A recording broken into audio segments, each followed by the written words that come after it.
Hey everybody, this is a quick video in case you have a Panasonic TV with a serial number TC-40AS560 and you need to do a hard reset to the factory default settings on it.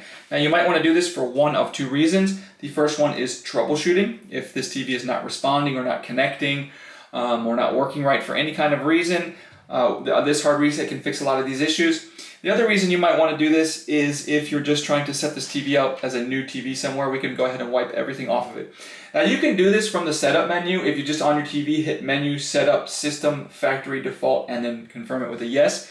But I'm going to actually talk about how to do this via the hardware in case, like if your TV is not responding or something, we can force it to do this. So we can do this if we want to do this. The TV needs to be on, and we're going to come around to the back of the TV and find the volume down button. And we're also going to go to the remote and find the menu button on the remote, which is on the left side of the remote, below the power button. And you're just going to press and hold the volume down button on the TV and the menu button on the remote simultaneously for more than 5 seconds.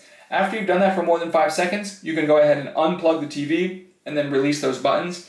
And then wait a few seconds, plug the TV back in, turn it back on, and it will start up like a brand new TV.